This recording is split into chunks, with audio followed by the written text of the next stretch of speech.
In saying that, good afternoon, everyone. My name's Jess. I'm part of the customer onboarding team for Turnitin, and I'm based in Melbourne, Australia. So today we're going to be looking at how to use Turnitin Feedback Studio as an instructor. And for those of you who have never used Turnitin Feedback Studio before, know that it's a tool that you can use to offer feedback, streamline grading, and promote academic integrity all in the one place.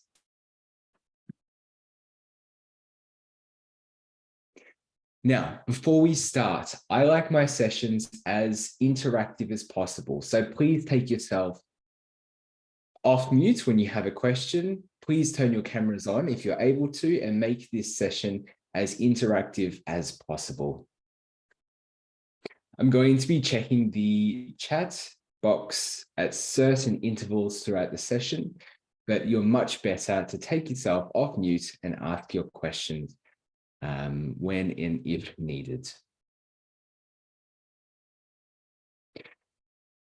Okay, I have this page for you before we get started. It's called the Getting to Know Turnitin Feedback Studio page. And what this is, it's a collection of resources that we've put together designed to teach or help you teach the key concepts of academic writing to your students. So I have a QR code up on the screen here. Also going to pop the link to this page within the chat box.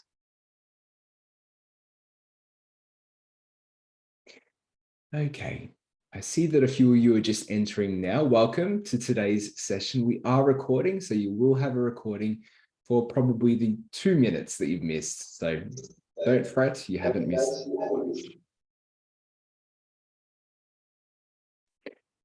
Looking at the Getting to Know Turnitin Feedback Studio page, you have materials to use in the classroom.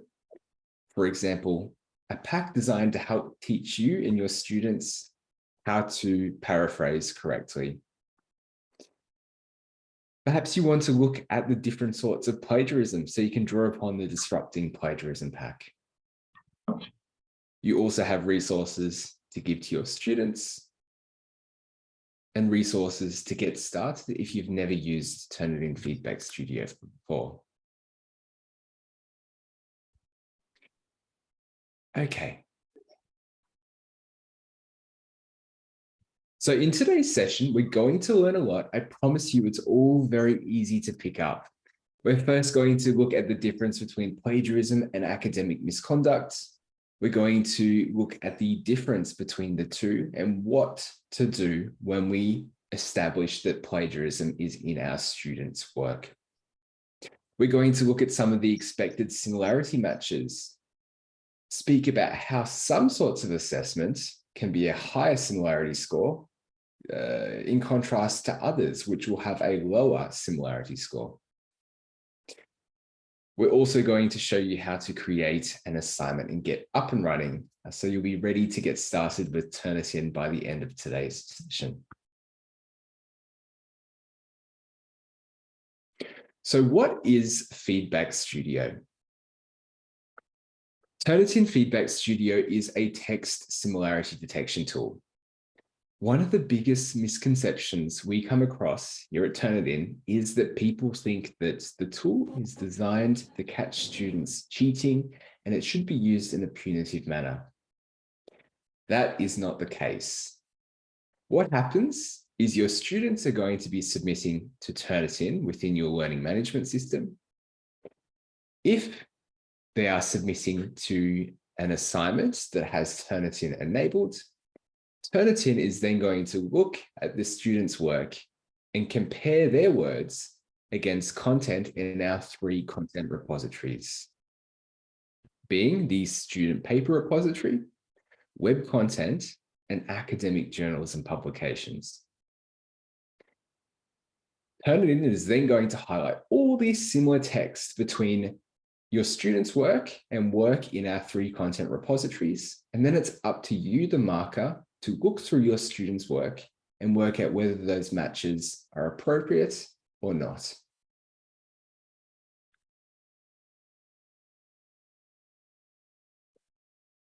So to work out whether those matches are appropriate or not, we first need to know what the difference is between plagiarism and text similarity. So text similarity is when the ideas or words of another are present in your student's work. Plagiarism, on the other hand, is when the ideas or words of another are present in your student's work without proper acknowledgement, credit, or attribution. Now, although these two definitions look very similar on the screen here, it's actually really easy to tell the difference when we put the concept into play. So up on the screen here, I have a student's piece of work. And in the center, you can see a yellow highlight. That's called a similarity match. And that means that this quote the student has inserted into their work is matching back to something else in our 3 content repositories. So it's up to me now, the marker, to look through my student's work and work out whether the student has used those words appropriately or not. And to do so, I'm looking for quotation marks, see those. I'm looking for an inline citation, and I'm looking for an appropriate reference at the bottom here. So although Turnitin has detected text similarity in this instance, I have looked through my student's work and I can see that the student has used these words appropriately. Moving on to my next student. Once again, they've got a similarity match highlighted in the center. I'm looking for quotation marks. I see that. I'm looking for an inline citation. Don't see that. And I don't see an appropriate reference at the bottom here. So looking into this is what we would call inadvertent plagiarism. Why? Because the student has told us that these are the words of someone else with the use of the quotation marks, but they haven't told us who. In instances like this, when you're able to establish inadvertent plagiarism, it's very important that you consider the intention of the student. Did they do this intentionally? Did they do this because they have a lack of skills? Did they do this because they're not so great at proofreading?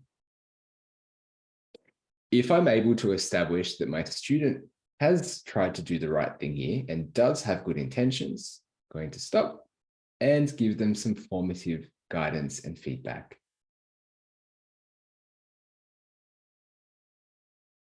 Moving on to my final student. Once again, same process. I'm looking for quotation marks over the similarity match. I don't see those. I don't see an inline citation, and I don't see a reference at the bottom here. So here, as you can see in the bottom, the student has placed the words of someone else in their text, and they haven't told us who they are quoting, nor have they told us that these are the words of someone else. Sorry, I'm just going to mute someone. Camera here, microphone. If you could please mute your microphone just so we don't have any background noise for the recording, that would be fantastic. Thank you. Okay. As I was saying, this is word for word plagiarism because this student hasn't told us who they're quoting, they haven't told us that they're quoting anyone else. Just as the student beforehand, I'm going to consider the intention of the student. Should they know better? Is this the first assignment they're completing where they're using references and citations? Or is this a third-year student when they've been doing this process now for 3 years?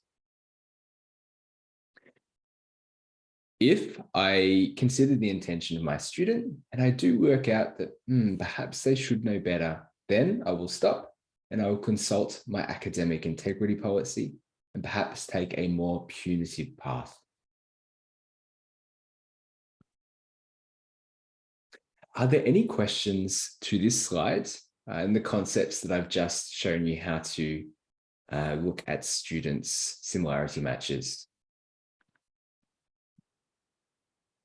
If that all makes sense, I'll get everyone to give me an emoji reaction, a thumbs up perhaps,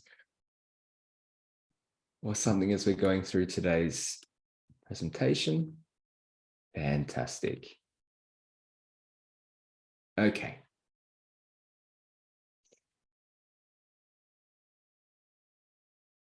Moving on. So now that we've established how to tell whether a similarity match is acceptable or not, I want to spend a moment to acknowledge that some students' assessments can contain a higher similarity score than others. Now, when and how does this change? The short answer is you need to consider the task expectations and the writing style that you're going to be giving to your students. So up on the screen here, I have 3 different types of writing styles: creative writing, research-based, and short answer response. And the similarity percentage is going to be higher or lower because within each writing style, there are different task expectations. If I'm having my students write a creative piece, they're going to be using their own words, thoughts, and ideas. Because of this, there's going to be little research and just no need for references or citations. As a result, there's going to be a very little similarity score in my students' work. I certainly wouldn't expect 0% because there is some common words that may appear as matches, but I would expect a very low similarity score. Now, this is in contrast to the research-based writing style. When you're including academic research, you're including quotes, ideas other than your own. Your students will be including references and citations. They may even be including text strings that should not be altered. For example, the title of laws or medical procedures, things that contain 5, 6, 7, 8, 9, 10 words long, and you must write it exactly as it's written in legislation or medical books. Because of that, that's also likely to appear as a match. So if you're administering an assessment that is research-based and has these task expectations, you will want to see similarity. Finally, we have the short answer response. So if you're having your students complete an exam booklet that answers questions, often your students may be using the same pool of shared definitions. They may be answering these questions using common terms and facts. When I say common terms and facts, I may say something like the capital of the United States is Washington, D.C. Now, if that's the answer to my question, I don't need my students to attribute those ideas to anyone else because it's something that most of us know. So if you're having your students respond using that sort of assessment, then it is likely that there will be some similarity within your students' work. Now, before we continue on, I want a few of you please to take yourself off mute or pop your ideas in the chat box. With your sort of assessment, what sort of task expectations are you having in your assessment? And what sort of similarity would you expect when your students go to submit their work? If you could take yourself off mute and let me know, or pop your ideas in the chat box, please, that would be fantastic.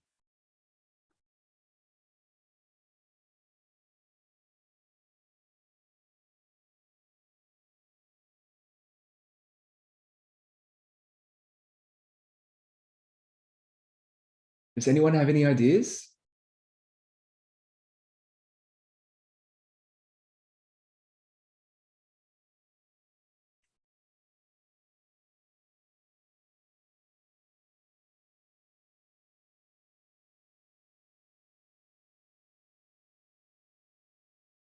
Okay, we'll continue on.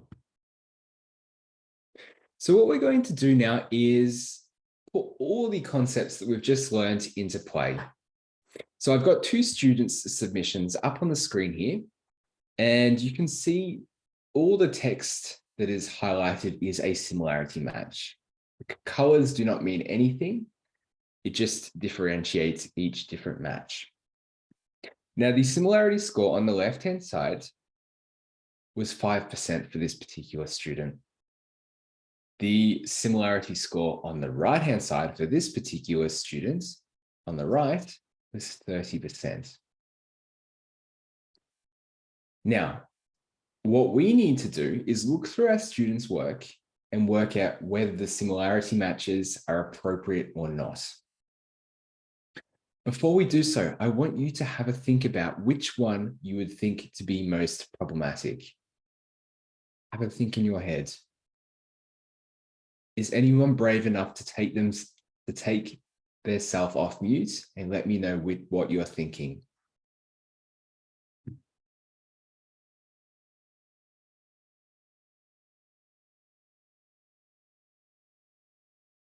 Maybe not. We have a very quiet audience today. Okay. Just, I think there is, just hello, I'm Khalida. I think there is a response in the chat box. Fantastic. I was just looking at that, Khalida. Azil is on the right track here, but the left one doesn't have any citations. That's correct, Azil. So on the left-hand side, as you mentioned, I don't see any quotation marks at the start, at the end. I don't see an inline citation, and I don't see a reference at the bottom here. If I look further into this using Turnitin, I can see that this is 100% copy and paste plagiarism. The student here hasn't told me that these are the words of someone else. So although this similarity score for the entire submission was 5%, that 5% is 100% plagiarism. So because of this, I'm going to stop and I'm going to consult my next submission now. On the right-hand side, I see an essay topic or prompt. Now, I'm going to be asking all of my students to include the essay topic or prompt. And because of this, I'm not concerned that it's matching back to one another. I see a reference. References are written in a prescribed manner. Because of this, I will want to see a highlight over my reference. I'm not concerned this citation. Apples are a good source of nutrition, have high concentrations of polyphenols. Now, I don't see quotation marks, but these are all common terms and facts. I'm not concerned about that. The next similarity match, I see quotation marks at the start and at the end, and I see an inline citation. So for this quote, not concerned. Moving on, I see two matches. I don't see quotation marks at the start and at the end, but I do see an inline citation at the bottom here. Now, what I think's happened here is that the student has paraphrased, but they've left industry-specific terms or complex words in this paragraph. Now, this is fine because they've included the inline citation. And when you're using industry-specific terms or complex jargon, often it can be a bit difficult to describe these complex terms in any other way.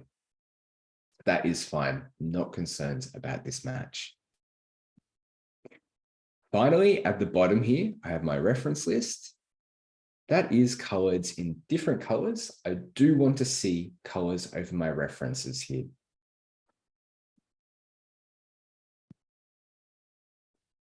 So, as you mentioned in the chat, Denise and Azil guessed it, there's nothing wrong with this submission on the right-hand side. Even though the similarity score was 30%, there is 0% plagiarism or academic misconduct within the submission on the right-hand side.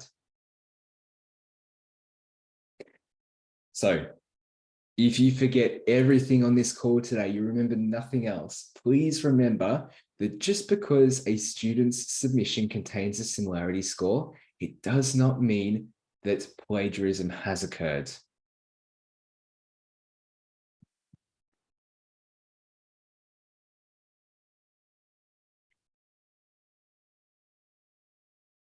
Now, when we're speaking about plagiarism, it's very important to remember that there are lots of different sorts of plagiarism that your students may engage in. And I have the plagiarism spectrum up on the screen here to help us understand this. Where each sort of plagiarism sits on this spectrum depends on the student's intention and how you would typically deal with it at your own institution. So you've seen us come across inadvertent plagiarism earlier on. That's when the student will use quotation marks, but they forget, or perhaps they don't tell us that these are the words or who these are the words of. Mosaic plagiarism. This is taking sentences from all different sources and weaving them together to create a prolific sounding paragraph. You may even come across things like software-based text modification. This is where a student will copy and paste plagiarized text into a piece of software on the internet that will swap out the synonyms in an attempt to keep the structure and the ideas the same.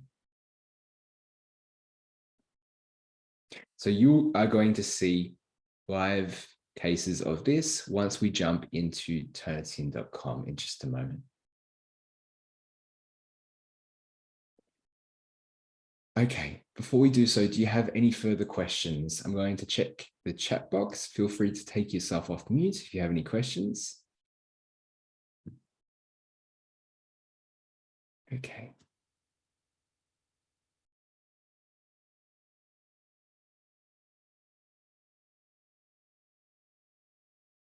Okay, so what we're going to do now is we're going to speak about the help guides and look at creating a Turnitin enabled assignment. Now, I am going to need your assistance for this one. Someone will have to let me know. I understand that you're using Moodle, but we need to double check and make sure how you're using the Turnitin assignment. Does anyone on this call know how to create an assignment within Moodle that has Turnitin enabled? I have a question for you.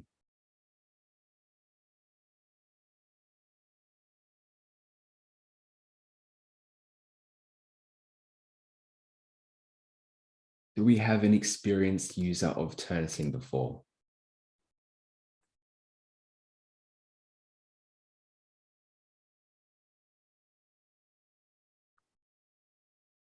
As discussed, Kalita, what I can show you is how to create an assignment, but I need to know how you're using Turnitin on Moodle first. Do you have any ideas?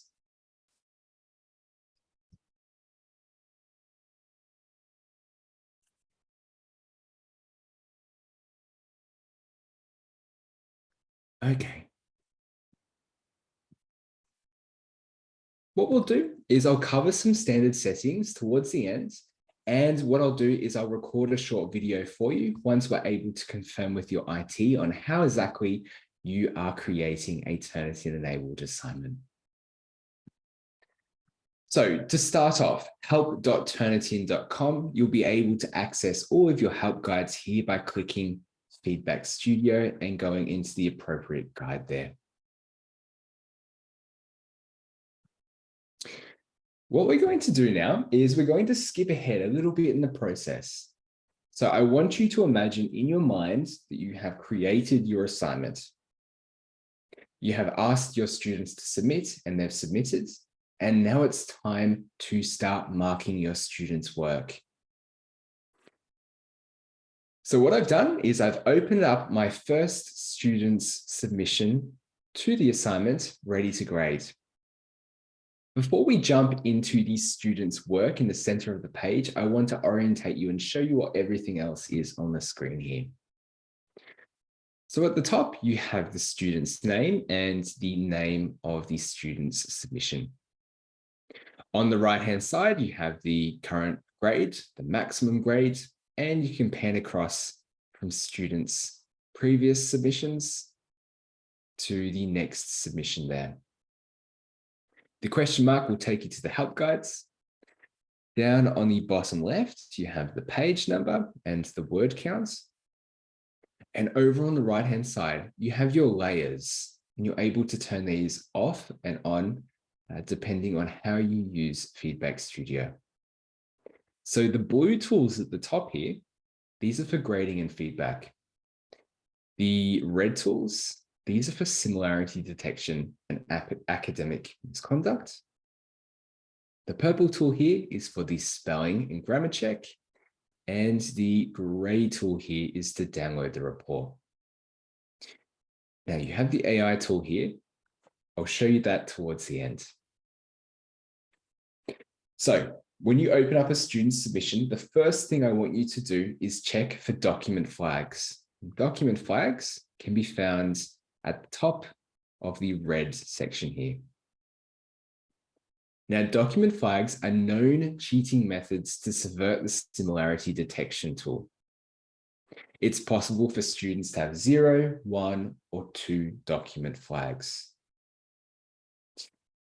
In this case, the student has 2 document flags. So what we're going to do now is take a look at these and see whether possibly the student has engaged in academic misconduct or not. So the first one is hidden text. When I click on hidden text on the right-hand side, you will see, if I zoom out a little bit, that lots of rectangle boxes in red pop up on my student's screen. Now, the first thing I'm going to speak to you about is the quotation marks at the start and at the end of this paragraph here. In this case, the student has placed white quotation marks into their work because they understand that there is a setting that excludes quotes from the similarity report. Now, the student who is hoping to cheat hopes that you have this turned on, and by doing so, they're going to place the white quotation marks in, which will in turn exclude that text from the similarity report. We're going to flag this for you, alert you that this is occurring so you can go off and have a discussion with your students as to why they've engaged in this sort of behavior. Additionally, you have commas or symbols within this paragraph here. So the student has pressed Control F or Control Find and replaced all of the spaces with different characters. And the student wanting to cheat is hoping that by swapping out all of the spaces for these characters here, they're hoping that this text is going to be seen by Turnitin as just one word instead of one paragraph, therefore being excluded from the similarity report. Unfortunately, for the students wanting to cheat, that is not going to work either. We're going to swap out those symbols, perform a similarity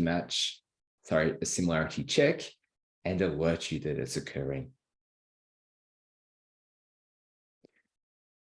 Finally, the one at the bottom here, not necessarily a way to cheat, but more of a way to mislead or deceive. A student has placed white text in their work here, and we've flagged it for you.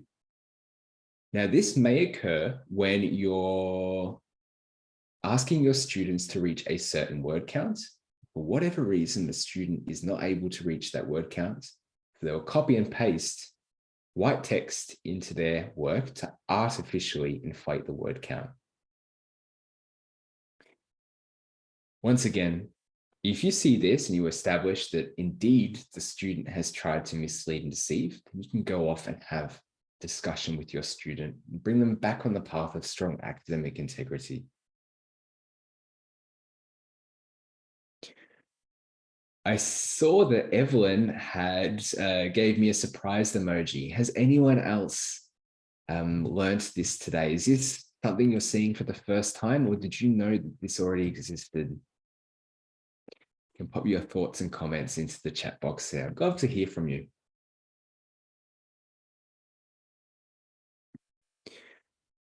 Now we're going to take this concept of document flags a step further and look at replaced characters now. It's a little bit similar, but it's slightly more complex. Up on the screen here, when I select replace characters, you're going to see that this time the red rectangles are now placed over characters within my student's text. I'm going to press learn more about this flag. An explanation will pop up. Now, you see up on the screen here that there are characters within alphabets around the globe that look very similar to our Latin counterparts. So in English, we use the Latin alphabet. Now, to our human eyes, these characters look virtually indistinguishable, but to a computer, they are two completely different characters. Now, a student with the intent on cheating may swap these characters out in an attempt to trick the similarity detection tool into believing that it's different text, therefore trying to not have it appear as a similarity match. Just like the hidden text, this is not going to work. We're going to alert you that it's occurred. So once again, you can go off and have that discussion with your students. Now, if you see the document flags and you're able to verify that indeed the student has tried to mislead and deceive you, you can stop and consult your academic integrity policy. There's no need to carry on checking the similarity because we know our students have potentially engaged in academic misconduct. I see Sue's got creative students. That's right.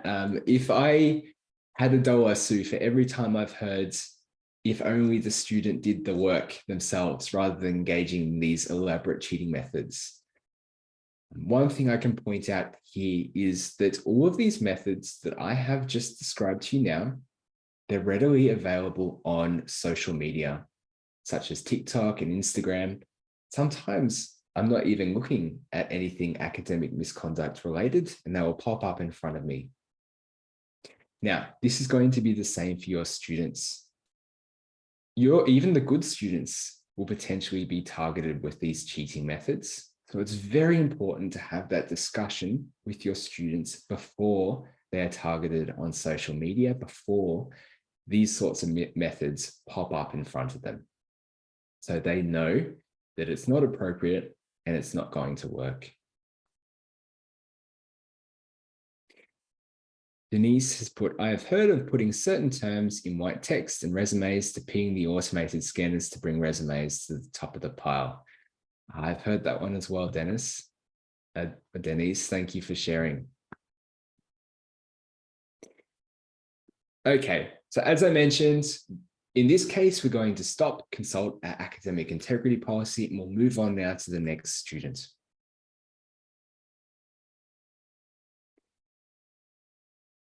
Okay, so as I instructed you before, the first thing you're going to do is check for document flags. In this case, 0 document flags, so that's a good sign. Because of this, I can move on now to the second button to check the similarity matches.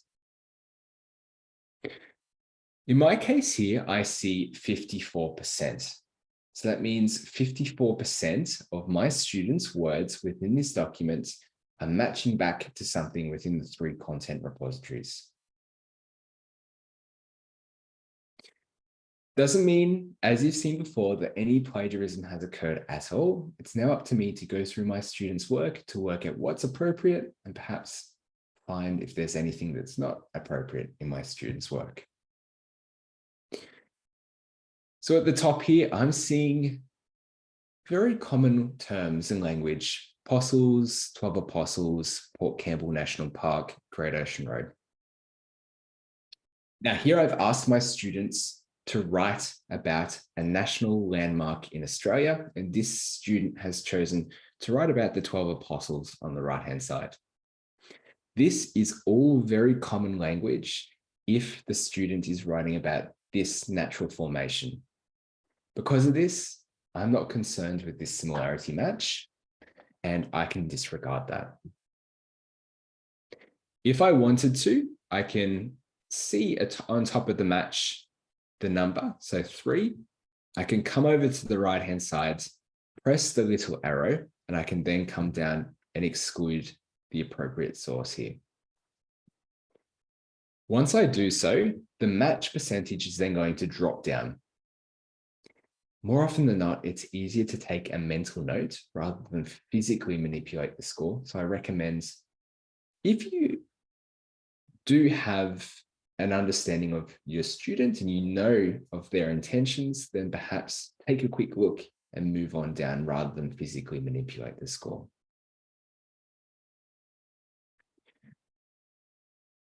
The next similarity match, I see quotation marks at the start and at the end. I see an inline citation. I'm happy with this match here and what the student has done. Moving on down, I see quotation marks at the start and at the end. I don't see an inline citation here. Considering the intention of the student, I do know that they know how to quote and reference appropriately. They've done so above. So here, I think they are trying to do the good thing. I think perhaps they've just forgotten to place in the inline citation. Now that I've established that my student does have good intentions, what I can do is give them some feedback. Let them know how to correctly reference and leave inline citations for next time. To do that, I can click anywhere on the screen to leave my feedback. 3 tools are going to pop up. The first one I'm going to show you is the text tool. So here you could type something like,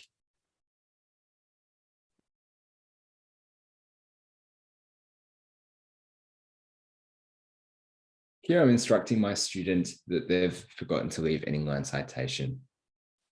Now I'm going to copy and paste that and show you what it looks like when you have a lot of feedback.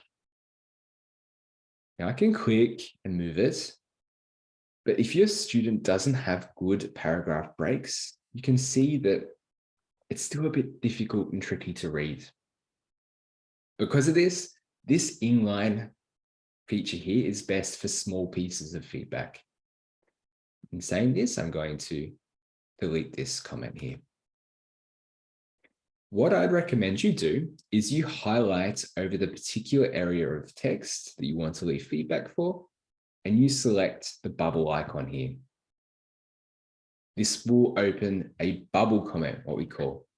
So you can leave all of your feedback in the screen here. Just copying and pasting this in. And when you click out of it, it's going to automatically save and hide behind this little icon here. I can move it around and you can see that it's always connected to my student's work with a string here to ensure that there's never any mixed communication or it's not difficult to read.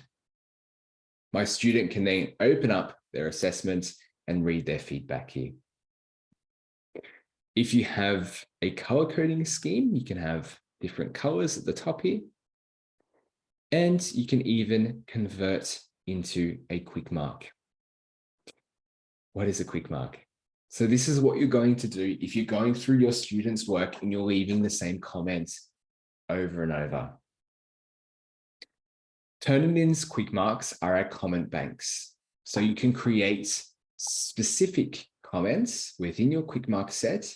You can go through your students' work and apply all the quick marks as you go through.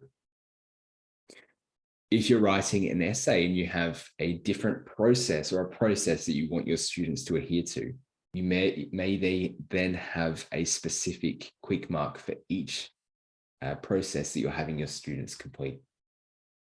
This way, you can go through your students' work, leave all the, I suppose, simple feedback using quick marks, which is then going to allow you to save time so you can reinvest that time back into that more detailed or complex feedback that your student may need. So I highly recommend quick marks there. As you go through and you've created your quick mark set, all you need to do is click and highlight, and you're going to select the tick button on the left-hand side, which will take you to the quick mark set.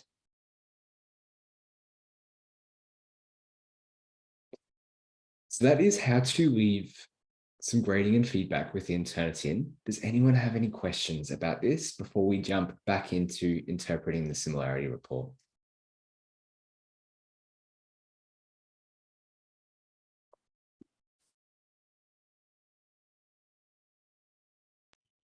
I have a question here. Yes. If I'm not mistaken, you mentioned something like we could actually manipulate, we could change the score ourselves. Can you show us again, like how would you do that? Sure, Sue. So you're talking about the final grade? Is that what you're speaking about? No, I'm talking about the percentage on the top right. Like when you say Sure. that, if I'm not sure if I heard it correctly, did you mean that if when we feel like the it was okay, you know, it's not a big deal, then we can kind of cut the score down? Is that what you were saying? I'm not sure if I understood it correctly. Right. I understand now. So here we're talking about up the top, what happens when you see a similarity match that Yes. isn't academic misconduct or plagiarism. So if you see a match and you are not concerned about it, you have the option to remove it from the similarity score. And so to do so, you're going to look at the number at the top of the match, and then you're going to come over to the right-hand side and select the arrow beside the appropriate number. You're then going to come down and press exclude this source and exclude it like so. And once I do that and I press exclude, that's going to be removed from this 54% of content within this work. Okay, sure, thanks. Does that make sense? Yeah. Great. Okay, that's good to hear. Thanks. You're welcome. Okay. For the sake of time, what we're going to do, we're going to skip through a few matches. But if you were doing this yourself, looking at your students' work, what you would want to do is look at each match in sequence as you go through and leave grading and feedback for your students' work, reading their assessment.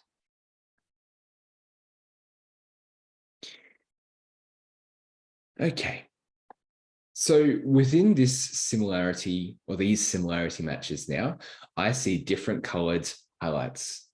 Now, once again, I don't see any quotation marks starting at the end, don't see any inline citations.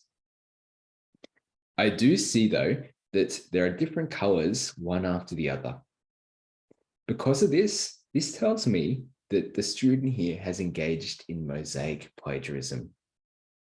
If you remember from before, that's when your student is going to be taking all different sources, weaving them together to create their own prolific sounding paragraph. This is a form of academic misconduct, so you're going to be stopping and consulting your academic integrity policy.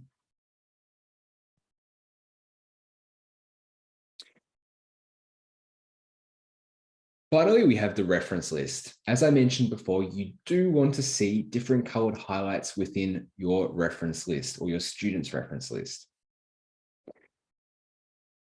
Now, it's perfectly fine if not the entire reference is highlighted. For example, the top one up here. This could mean that the reference has been used in a different style before. Moving on down, if you see a reference that's not highlighted at all, it could mean one of two things. The reference is so new that it doesn't yet belong on our Turnitin database.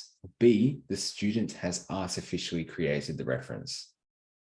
If that's the case, I would be looking into this particular reference and ensuring that everything is fine here. I do know with current generation large language models such as ChatGPT, these generative AI models are not connected to the internet. And so therefore, if your student asks these tools to create a reference, it will create false references. What it will usually do is it will take a journal and a scholar and a source from all different non-related locations, and then we'll weave them together to create an artificial reference. So if you see a reference that's got 1 or 2 or 3 different colored highlights, that could indicate to you the student has tried to generate references using ChatGPT or other large language models. So that is how to interpret the similarity report there. Going back up to the tools at the top here, you have the bully tools. So once again, you have your quick marks. You can drag and drop these onto your student's submission if need be. You have a voice comment. Now, I was actually reading an article about this today, speaking about a lot of the positive benefits of having a voice comment within your students' work as you give feedback, because it allows them to hear your tone and intuition, I suppose, and have them understand the intricacies of your feedback. If you'd like to use this, know that you have 3 minutes of recording time. What I recommend you do is you leave all of your feedback and comments first, and then you scroll to the top and use the voice comment as a summary. What you'd do is you would hit record and say, okay, now I'm going to leave you a summary for paragraph 1. You stop it and pause it, scroll down and continue through. Do remember, if you're using this tool, this is the only thing here within Feedback Studio that you must save. So click on that floppy disk there to save the audio recording if you want your students to hear it. You also have the ability to leave a general text comment below.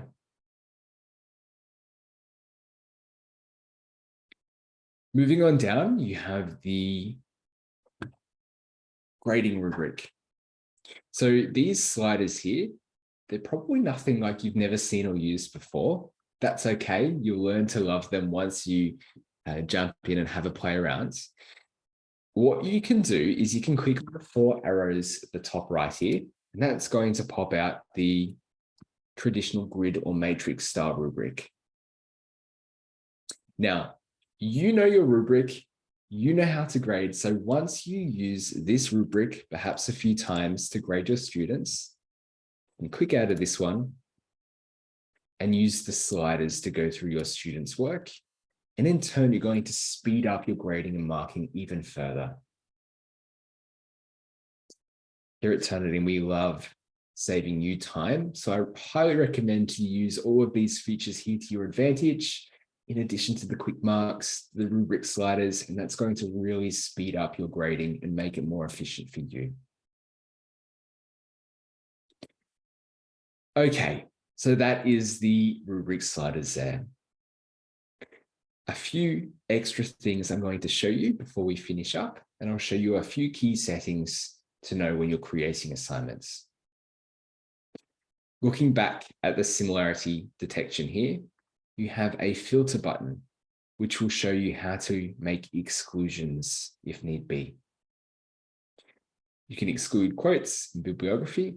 I recommend that you look at the full picture you're having your students submit and then make a decision based on what you see. You have the spelling and grammar checker below there, which you're able to implement that. I'll send you a help guide with more information based on that tool. You have the downloads report button here. So you may like to use this, for example, in a grading moderation, or perhaps there's an academic misconduct case that you need an example for. And when you download that, you'll see all the similarity matches, the sources, and any grading and feedback that you've left your student. Okay. Are there any questions about anything you've seen here? If not, what we'll do in a second is we'll jump over and speak about the new preview of the AI tool in just a moment.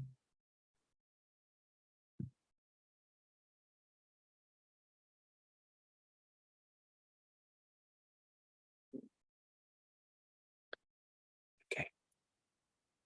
So the final thing I want to show you today is The final little blue box on the bottom here.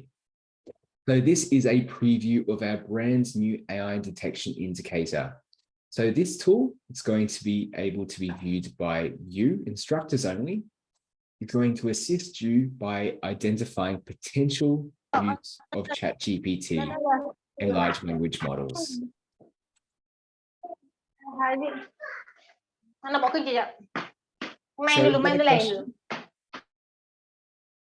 Okay.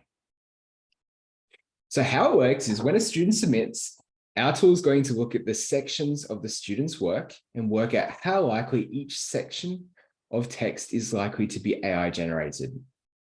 In short, this model favors false negatives rather than false positives. So only text that we suspect is highly likely to be generated using AI will be displayed within this score here. Now, apologies, I haven't even opened it up for you to see. Okay, there we go. So you can see here the blue highlighted text is what Turnitin believes here to be artificially created by AI. And over on the right-hand side, I can see that up to 59% is potentially AI. At the bottom here, you have frequently asked questions, resources, and guides. I highly recommend that you jump in, take a look at these resources, because this is something that is changing very quickly in our day and age, and you want to be up to date with the latest news and information. Now, when you're looking at this score here, I want you to think to yourself, does this score align with my task expectations? And I suppose, have I stipulated the use of AI or not? If this score does not align to your task expectations, then what I'd like you to do is to use this information to go off and have a formative discussion with your students. You may like to ask them, how did they create their assessment? What sources did they use? Do they have any drafts? Questions like that. This tool should not be used as a punitive tool. Just like Turnitin is not a plagiarism detector, this tool should not be used to determine academic misconduct or not. It's a tool for you to go off and have a formative discussion with. Okay, any questions about the use of the AI, the preview here?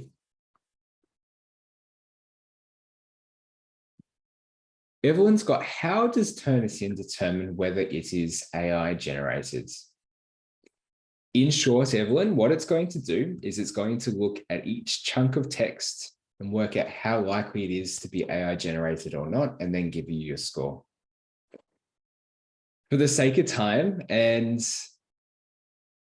for the sake of the explanation that I would give you with remaining time, what I might do is I will provide you with the frequently asked questions website, which has an explanation of how it works. And that's going to give you the best comprehensive understanding rather than explain it in just 30 seconds or something when I don't have, when I couldn't give it, I suppose, justice in that explanation. So let me provide you with the frequently asked questions at the end in the follow-up email. Any further questions? Okay. Evelyn, I just have a feeling that after listening to your talk, seems like Turnitin shouldn't be used as a plagiarism detection tool, but I see in our practice, this is not the case. Many lecturers actually request the student to submit this report and with a certain percentage of requirements. So it sounds like a little bit contradict with the purpose of using Turnitin. So what do you think about this situation? Yes, that is a very common question we have, is what similarity score is okay or not? And now, having spoken to you, you may understand that there isn't an appropriate similarity score that your students should adhere to or not. What you need to do is to consider all of the expectations that you're asking your students to include in their work. And if your students say to you, well, what is an appropriate similarity score? You may give them a percentage. You may think to yourself, okay, well, I've got quotes, references, and citations. Because of this, my student may get anywhere between 10 and 40%. We want to really, I suppose, move away from having our students reach a certain percentage or below. Because if we think back to that submission where the student had 30% and they did everything they were supposed to, if I, the teacher, had stipulated that only 20% should be appropriate, then that good, studious student who had constructed a good piece of work would have to start stripping elements away from their assessment. And we want to avoid that, as we want our students to submit the best piece of work that they're able to, rather than remove elements to adhere to a similarity score. Yeah, so it sounds like it's a bit unreasonable to provide a percentage for students to achieve. And I guess that's the reason why they will come up with such creative ideas to decrease the percentage. Yes. And that's not what we want, actually.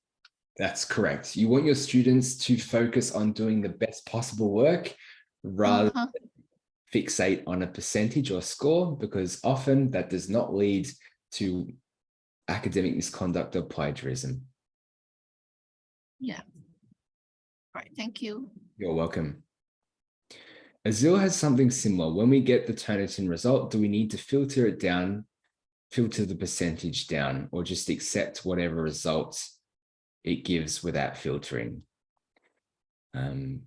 So once again, it's the idea of acknowledging that text similarity is there, but it doesn't necessarily mean that any plagiarism has occurred. So what you need to do is look through those matches.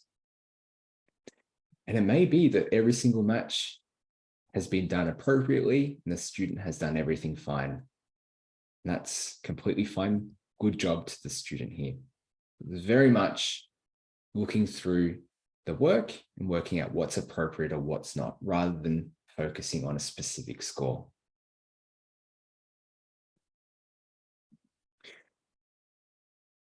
Okay, so we have 2 minutes left. We're perhaps going to run about 3 minutes over time. If you have to hop off now, that's completely fine. This session is recorded. You'll be able to go back and rewatch. So as I mentioned, I'm going to find out what integration type you're using, and I'm going to provide you with a proper video showing you how to create Turnitin within your LMS. But until then, I'll show you this. So typical assignment settings, you're going to see the start date, release date, or available date. This is the day that your student can begin to submit. The due date is when your students must submit by, and the post date is the date that all the grading and feedback will be returned to your student. You will see a generate similarity report or generation speed. I recommend that you have it set to immediately, can overwrite reports until due date.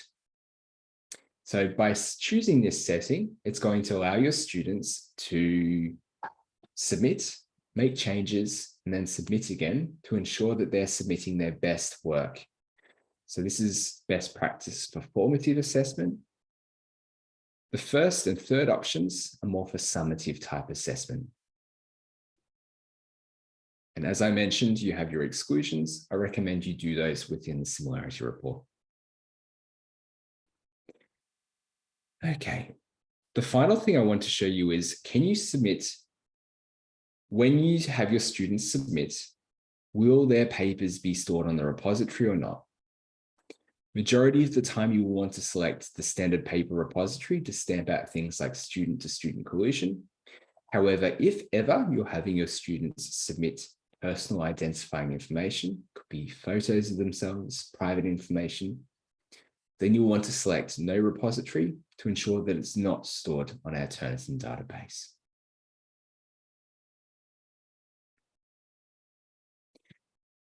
Okay. As I have mentioned, you can get help at help.turnitin.com. If you can't find the answer to your question there, contact your institution's administrator or reach out to us, australia-onboarding@turnitin.com. We'll happily assist you. Okay, so today we have learned a lot. We've learned how to tell the difference between text similarity and plagiarism and what to do if we come across that in our students' work. I've shown you how to leave feedback, including quick marks within your students' work. And we've looked at document flags and also how to use the new preview of the AI detector. Thank you so much for joining me today. I have one final piece of homework for you. If you could please take out your mobile device and scan this QR code for our delivery of our training and feedback, that would be highly appreciated. I'm also going to pop in a link to this survey within the chat box. And once you fill that in, class is dismissed, as they say. I, however, will remain on this call for an extra few minutes. If you have any further questions or you want to see something else, I'm here to show you. So thank you so much for joining me today, everyone. Okay, thank you, Jess. For everyone, if you have any question, I am the admin for UCSI University Library Turnitin account. So do contact library or me, Khalida Adiba at ucsiuniversity.edu. Okay? Thank you, everyone. Okay, thank you, Jess. Bye. See you. See you. Okay. Can I have the videos on this video recording and